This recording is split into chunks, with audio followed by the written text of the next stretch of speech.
Hi friends, welcome to Sasi Sathi channel. நம்ம இன்றைக்கி என்ன பார்க்க போகிறோன்னா கேரட் அல்வா தாங்க.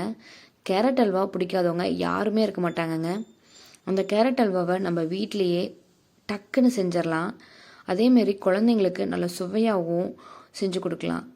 அதுக்கு நான் இன்றைக்கி 1 கப் கேரட் எடுத்திருக்கேங்க. கேரட்டை நல்லா மெலிசாக சீவி எடுத்துக்கோங்க. அப்போ தான் சீக்கிரமாக வெந்து வரும்.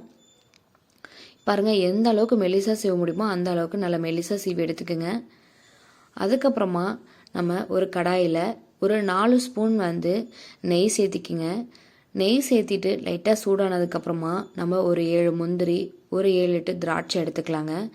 திராட்சை முந்திரி சேர்த்திட்டு லைட்டாக கிண்டி விடுங்க. லைட்டாக உங்களுக்கு கலர் சேஞ்ச் ஆகும்.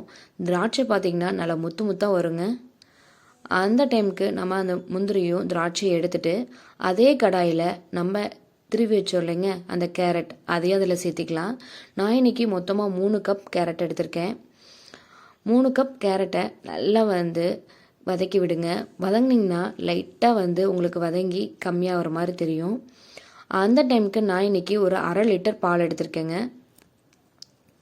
1/2 லிட்டர் பால் போதுமான அளவு தாங்க. நல்லா அந்த கேரட்டெல்லாம் மூழ்கி வர அளவுக்கு பால் எடுத்துக்கோங்க. இல்லை கொஞ்சம் அதிகமாக வேணாலும் அதிகமாக எடுத்துக்கலாம். நல்லா கேரட் வெந்து குழஞ்சி வரணுங்க. அந்த அளவுக்கு கேரட் நல்லா வேக வைக்கணும். இல்லைன்னா கொஞ்சம் பச்சை வாசம் அடிக்கிற மாதிரி இருக்கும். பாருங்கள், எந்த அளவுக்கு பால் நல்லா சுண்டி வந்துருச்சுங்களா? அப்போ தான் உங்களுக்கு நல்லா இருக்கும். இல்லைன்னா கொஞ்சம் நறுக்குன்னு இருக்கும் நம்ம சாப்பிடும்போது. அதனால் பால் சேர்த்திட்டு நல்லா கைவிடாமல் கிண்டி விட்டுட்டே இருங்க. இல்லைன்னா அடி பிடிச்சிரும். நல்லா அந்த மாதிரி சுண்டி வந்ததுக்கப்புறமா 3 கப் கேரட்டுக்கு நான் 1 கப் சுகர் எடுத்திருக்கேன்.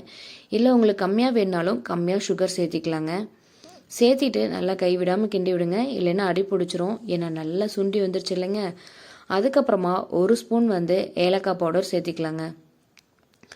ஏலக்காவை நம்ம அப்படியே சேர்த்த முடியாது. அதனால் கொஞ்சம் சுகர் சேர்த்தி மிக்சி ஜாரில் அடிச்சுட்டு சேர்த்திக்கலாம். லைட்டாக அந்த சுண்டி வர்றப்ப ஒரு 3 ஸ்பூன் நெய் விட்டுக்கலாம்.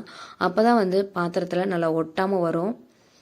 நல்லா கிண்டி விட்டுக்கிட்டே இருங்க. அப்போ தான் நல்லா கெட்டியாக வருங்க. பாருங்கள் எந்த அளவுக்கு கெட்டியாக வந்திருக்குன்னு. இந்த டைமுக்கு நம்ம வறுத்து வச்சோம் இல்லைங்க அந்த முந்திரி, திராட்சை அதெல்லாம் சேர்த்திக்கலாம்.